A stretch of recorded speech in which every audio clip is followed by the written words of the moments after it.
Okay, so welcome everyone to this session. My name is Sarah Patterson and I work in the Department of Technology Enhanced Learning here in MTU. And today's session is called Zoom Beyond the Basics. So we'll just get straight to what I'll be covering today.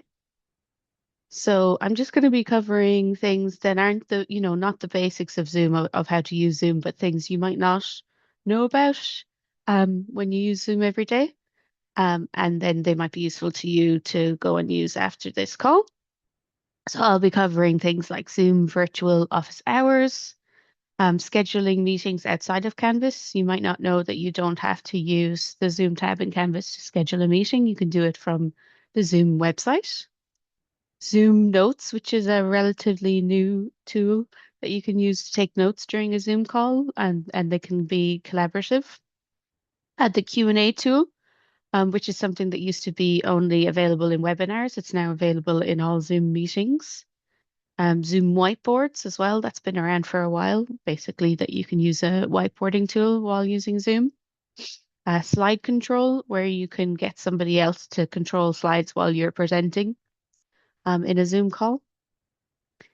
Streaming recording. So if you want to remove the start or the end of a recording before you share it out to people. And then finally, this is a new feature only available in the last couple of months called Zoom Clips. And that's basically where you can create and edit Zoom clips or recordings without actually having to do a meeting. So it's like an editing tool and recording tool, which is very handy if you want to pre-record lecture content for students or whatever it is you might want to use it for. So one thing to note with all these features is it's important to make sure that your Zoom is up to date. And also, it might be worth noting that how you do that has changed in the last couple of months, especially if you got your laptop re-imaged recently by IT services. So everybody should have this thing called a company portal on their machines. So you just go to the search bar in your toolbar and type in company portal and then open that up. And that's where all of the programs are that you can install. So you look up Zoom on that and then check if you have the latest version. So you can just click install. You can see here there's an install there and install it. Now, usually it'll keep it up to date for you. You won't have to remember to install it. But just in case, if you want to check you have the most recent version, you go into the Zoom client yourself. And then you click on your initials. So mine are SP here. You click on that, go down to help, and then click about Zoom Workplace. And then it'll show you what version you have. So here we have 670246657, and I can see here it's 24657. So I know I have the latest version of Zoom available that is on the company portal. So I should be fine with that. So I recommend people check that if they're not sure as well. Uh, okay, so the next thing just to say as I go through these different features is it's quite difficult to demo Zoom while actually delivering on Zoom, since this training is delivered through Zoom on Zoom webinar. So what I have done instead is pre-recorded the demos, and I'll just be talking over them live and pausing where I need to and things like that. So with that said, I'll go to the first thing. So 1 second. And the first thing I'm demoing today is virtual office hours. So let's play this video. So basically, you might not have explored this, but virtual office hours is where you can offer your students flexible access without having to coordinate individuals' time slots with them manually. So you can set up bookable appointment slots through Canvas, and then students can schedule their time with you. So it's great for office hours and things like that. So let's just see, you just click the Zoom tab in Canvas and then click appointments up here. You can see it'll be under my schedules. So then you just click create schedule. And then you can select what days and times that you're available for students to book you for slots.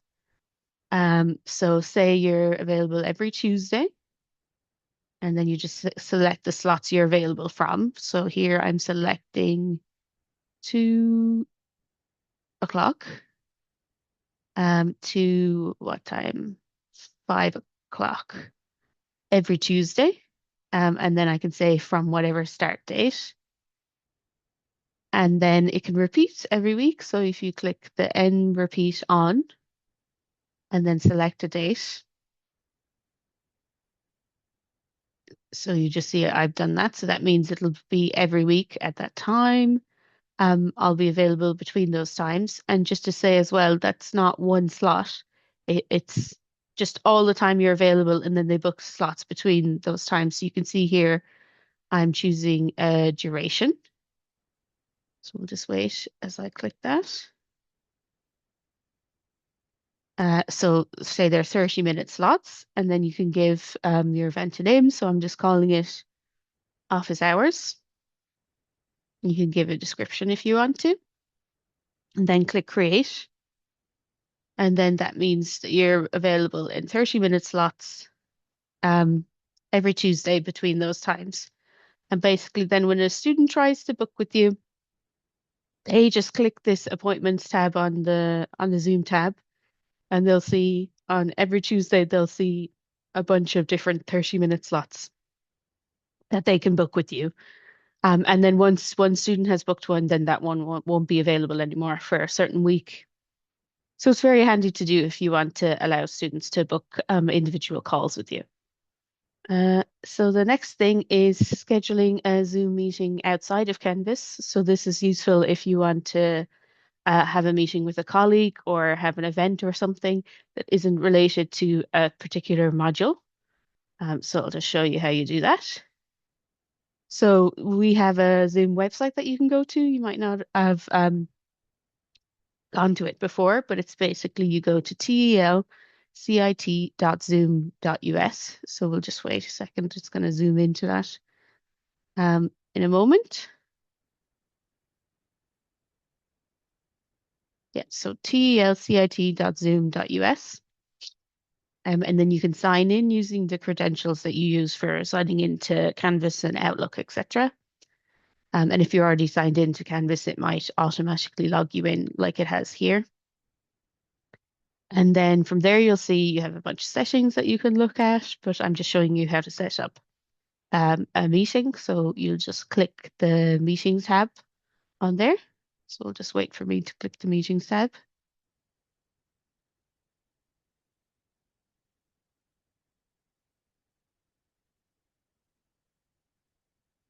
There we go. And you can just click Schedule a new meeting.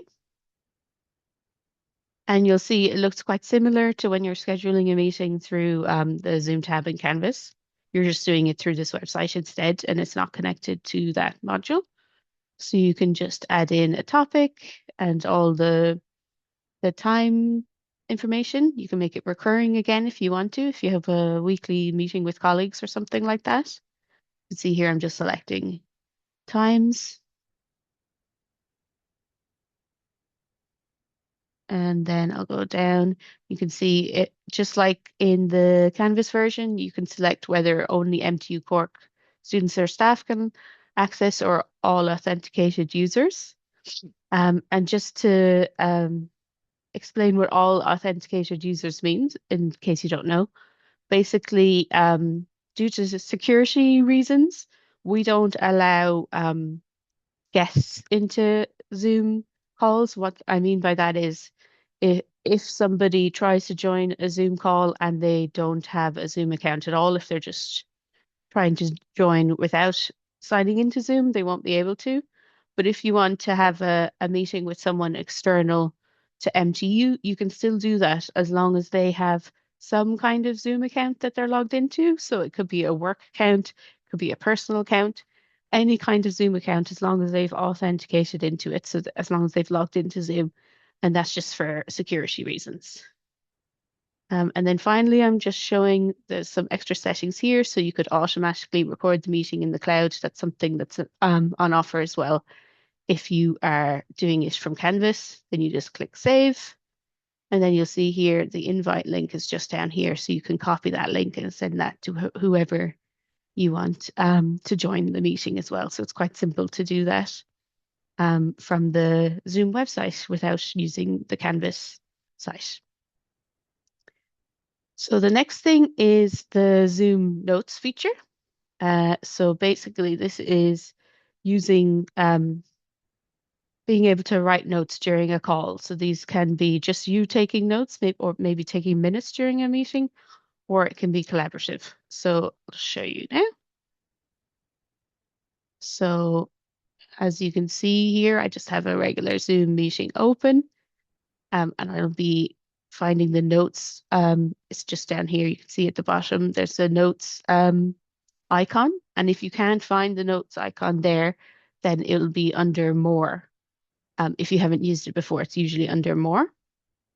And you can see here, I have some notes from before, but I'm going to click new,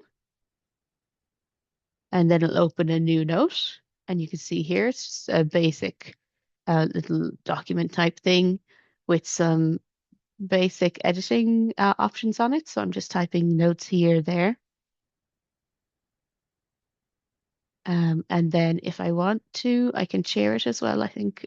Yep. So if I just click share up here, then you can share it to the meeting. So everybody that's in that meeting will then be able to also collaborate on that note. And you can also copy the link so that you could share the link to the meeting and then people can continue to collaborate on the note even after the meeting has finished, basically. And that's the basics of Zoom Notes. Then Q&A. So as we have a Q&A in this webinar, you can also use a Q&A in a regular meeting, so in an online class if you want. And a good reason to maybe want to do that is if you have a very large online class or an online event, and it's hard to keep track of the chat. It's much easier if people have questions to use the Q&A tool. Also, you can set it so it's anonymous, so people might feel more comfortable to share. So I'll just show you what that looks like. So you can see here again, down at the bottom is the Q&A button. So we'll just wait until I select that. I think it might be a bit further on where I select it here. Yeah. So I click Q&A. And you can see here, that's what it looks like when you open it and you have no questions. And you can also set up the settings by clicking this little cog here. At the moment, it is turned on where participants can submit questions and they can also submit anonymous questions, like I mentioned before. But if you want to not allow anonymous questions, you can turn that off. Also, you can allow students to see answered questions only or see all questions. So that depends on how you want it, basically. If you allow them to see all questions, then you could also allow them to upvote questions. So if you have loads of questions coming in and you want to prioritize them, maybe you want your students to upvote which ones are most important to them. So now I'm just going to show you what it looks like when a question comes in. So we'll just wait for that to happen.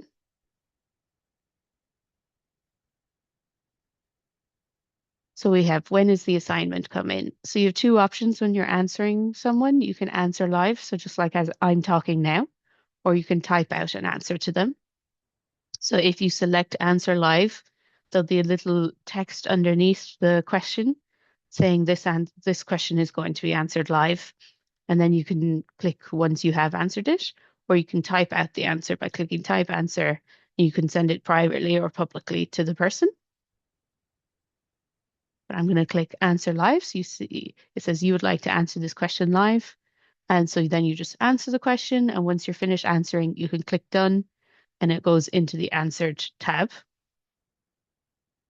And now I'm going to show you what it looks like just with another question. So we'll wait for that to come in. Here we've got another question. And I'm going to click type answer for this one. And we'll just type out an answer and click send. And again, you can see this. So that's a public answer, so everybody can see what you answered on it, basically. And we'll let one more question come in to show you what it looks like if you dismiss a question. So it could be a question that you've got before, so you're going to dismiss it. You just do the options icon up there, click that, and then click dismiss. And if maybe a question comes in that's inappropriate, maybe, and you don't even want people to see it, you can click delete, so it's totally gone, so it won't even come up in the dismissed tab, basically. So now the next thing is using Zoom whiteboards. So basically, Zoom has a whiteboarding tool that you can use that you might not know about. So again, this is just the whiteboard icon down here, or it might be under more if you can't find it.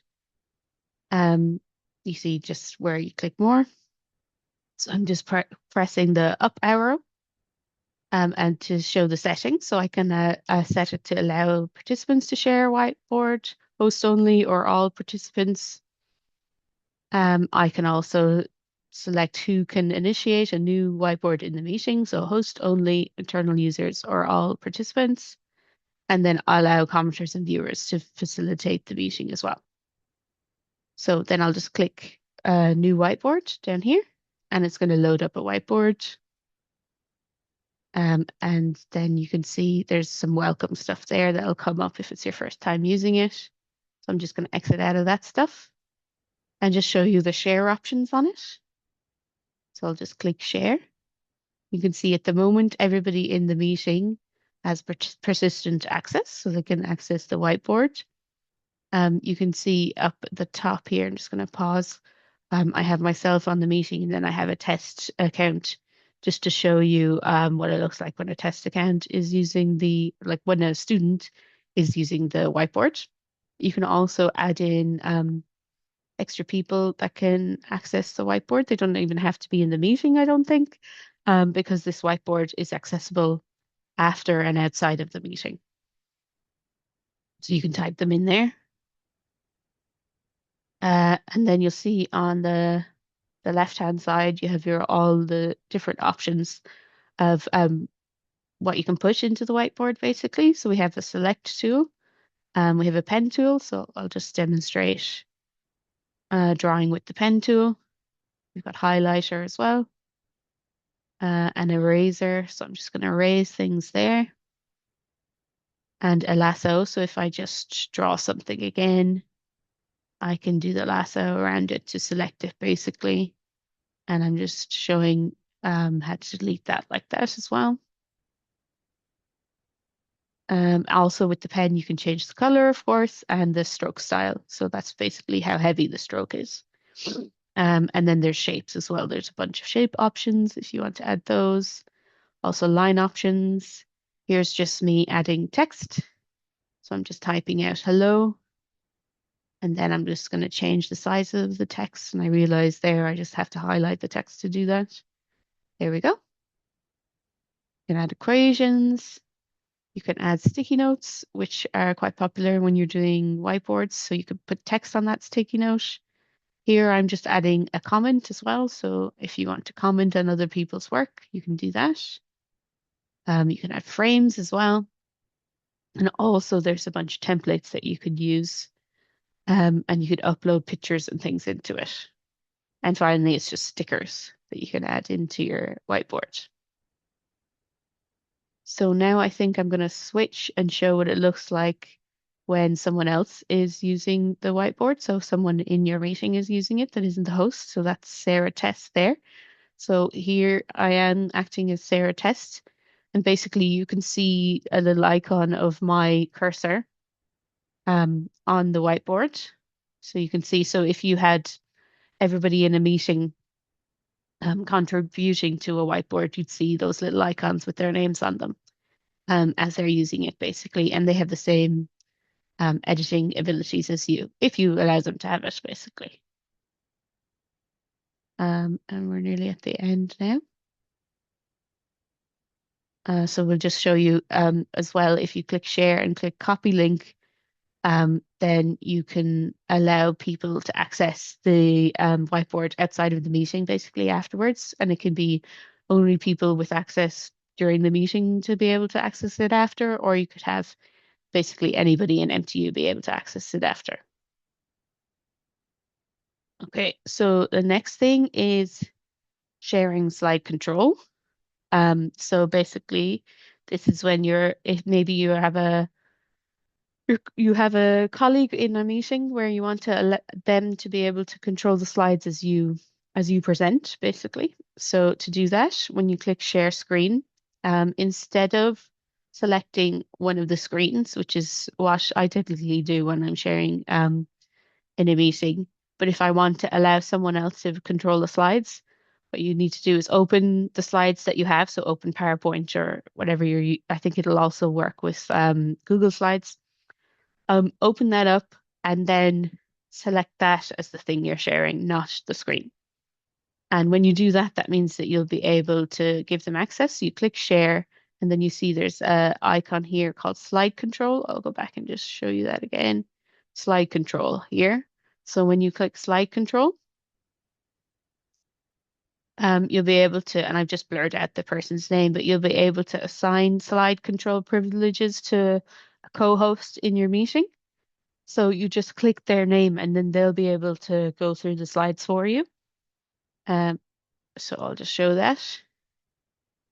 And then that person is able to go basically click right and left and go through the slides for you without you having to do it. So you don't have to think of it really as you're talking through a presentation.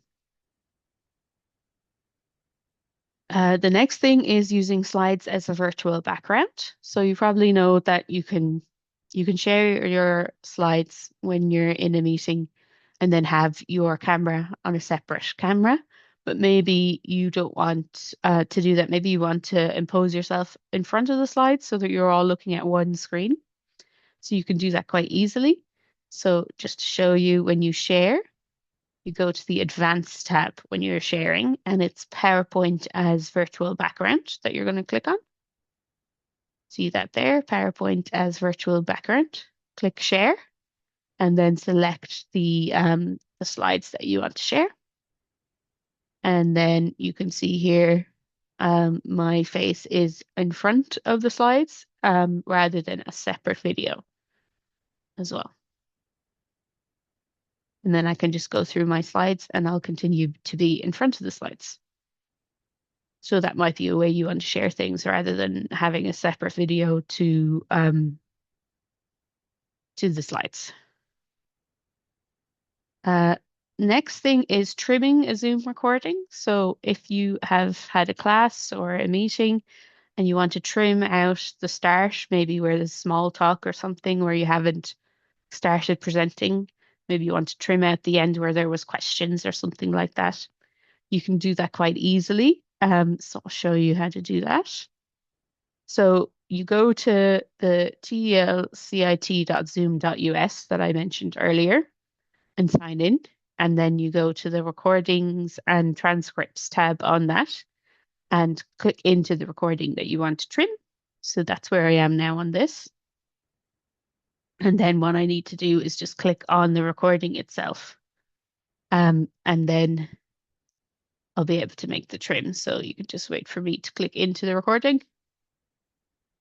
And this is a recording I have, and I just did, this was just to demonstrate. So it's just a 1 minute recording that I have here. And what I want to do is trim out the start and the end of it. So I'll show you how to do that. So here you can see there's a scissors thing, and that's the trim. So when you click on that, you'll see it comes up where you can trim. So you can click and drag at the start and click and drag at the end. But what I would recommend is first find where you want to trim, because you're going to need to remember the time code basically. So you just go in and see, okay, I want to remove the first however many seconds. So let's see. And then at the end as well, I want to remove whatever seconds at the end too. So then once you know that, you go into trim, and then you're going to click and you see the time code comes up here. So I'm removing the first 4 seconds and then I'm removing these seconds at the end. And then once I'm happy with that, I just click trim. And then it's going to take a little while to trim the video, but since this is a short video, I don't think it took very long. So you just click trim when you're ready, basically. And then once it's done, so I just refresh the page here. You can see down here it says trimming of this recording was completed on this date. You can see here the video was 58 seconds, I think. Now it's 46 seconds from after I trimmed it. And if you think, oh, I actually want to go back to that old version for whatever reason, you can just click restore as well. So you can go back to the previous version. So that's handy as well. So then you could just play through and see if you're happy with it, basically. So as I said, you can click restore if you want to go back to the old version, but basically then you can send this version to your students or whoever you want to show the recording to, and then they'll just see the trimmed version. And then the next thing is Zoom clips. So this is if you want a bit more control with Zoom recording. So if you want to record something, pre-record something to share with students or people, colleagues, you can do that. And also you have a bit more editing options than just this trim that I just showed you. It's a new feature called Zoom clips that you should use for that. So just to show you, Zoom clips is you don't have to create a new meeting or record a meeting to use Zoom clips. It's outside of meetings, basically. And you can find it on the when you open Zoom Workplace. So just show you, it'll be either on a top bar here, or I think a newer version might be a sidebar here, but it's the same, and you can find clips, or it might be under more, especially if you haven't used it before. So if you click more, it'll be in there and you can click on that and then it will be in your sidebar or top bar. And you can see here there's two options. You can record a clip or you can upload a video, but I'm going to show you how to record a clip. So we'll just click record clip. So we'll wait for me to do that. And then I'm just dragging in the recording options from the other screen. And you'll see it's very similar to the options that you have when you're in a regular Zoom meeting. So that's just me talking through it for the pre-record. But basically, you can choose how you're sharing your audio, how you're sharing your screens, etc. So that's just me changing the screen that I'm sharing. I can also change it so I have it where it's sharing my video and a screen, but I could change it to just share or just my video. So that's just sharing the screen and that's just sharing my video. So then I'm changing it back to both. Again, I can choose here if I'm using a headset or if I want to just use the microphone on my machine. And with the webcam as well, I can choose whatever webcam I want, same as if I was in a regular meeting. And also the screen dimensions as well, I can choose that.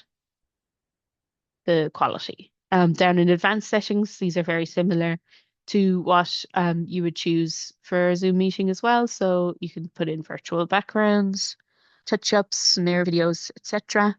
One to note here is the share computer sound. So if in this pre-recorded video you're going to play a video, so it could be a YouTube video or a video off your machine, and you want the sound from that video to be recorded, so people will be able to hear it when they watch the recording, make sure you click share computer sound. So make sure you turn that on basically.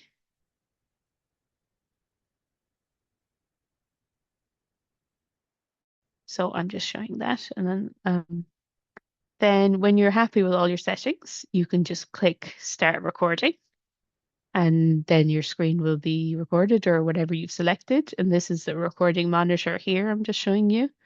And if I click down there, I can see what's being recorded as well in this little window. And I can stop sharing my screen at any time. I can pause, I can stop the video, I can annotate. This is, again, is all very similar if you were in a meeting as well. Um, you can see here, these are just all the annotation options basically, and they're the same as if you were in a Zoom meeting basically. But the difference is that we're not in a call with anyone, it's just ourselves recording this video. And then when you're finished making the video, you just click the stop there, and then it'll just take a few seconds and it'll load up the video there, ready to be edited, basically. So that's how you record a video with Zoom clips. So now the next thing I'm just going to show you is how you can edit Zoom clips. So there's a couple of options here. First, you might want to edit the title of the clip if you're going to share it straight from Zoom. So if you just click the Edit tab up here and click Edit Basic Information, then you can edit the title down there. You can also change the thumbnail if you want to. So I've just called it My Video, and I can add the description and tags, then click Save. You can see that the title has changed. Now I can edit the video itself, basically. So this has a bit more options than just a trim. I could edit bits out of the middle of the video, which you can't do with the trim option. So you can see here, this is just a short video as well. But basically, say I want to remove a bit in the middle, I'd click split at a certain time and then remove a bit to go further on. So then I've got this part here and I can then just delete that selected part. And then I have a shorter video basically. And I could also add clips. So if I wanted to create a bunch of Zoom clips, so say I didn't want to present everything at once and I wanted to add, I could just click add clips and then add them all together to make one video. So that's handy. You can see then I can just click save. So it just says after trimming, reactions and comments with a new video range will be kept. Nobody's viewed this, so that's fine. So just click save. Also, it won't be available while the trimming is happening, and it might take a little while depending on how long the video is and how much edits you've made, basically. But I'll just cut to when it's done. And again, very similar to the other trimming video, you can restore it if you need to as well to the old version. So just by clicking restore there.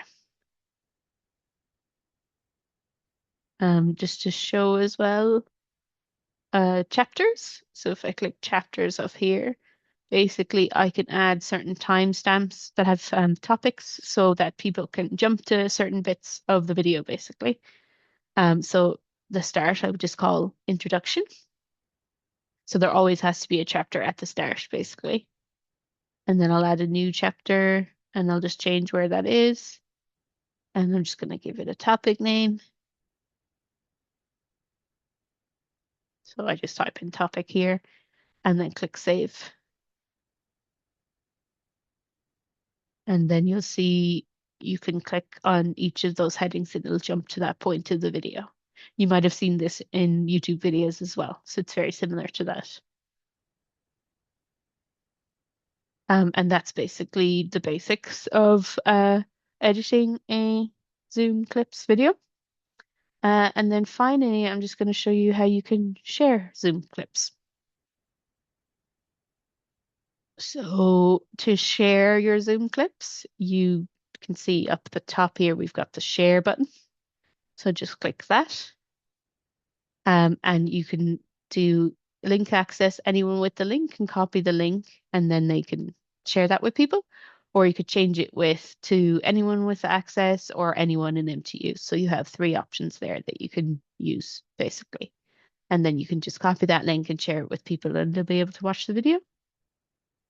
There is also an option you can download these videos as files as well if you need to. I don't have that in the video at the moment, but it's just simple to do that too. So that's basically everything. I just want to go over the support options that we have. So our department website is tel.cit.ie. So if you go to that website, you'll find all the supports that we have. So when I say that, it means you don't have to remember this link, the telhelp.eu one, because if you just click on the staff section on our department website, there'll be links straight to that. Similarly, our YouTube channel as well, there's a link to our YouTube channel from our website that you can go straight there as well. And it has all the videos that we've done before. So, for example, we did do a basics on Zoom last semester. You can watch if you do need to know more of the basics of Zoom. Similarly, the help guides as well. If there's anything that I maybe didn't cover today, it's probably in our help guides. You can find it there.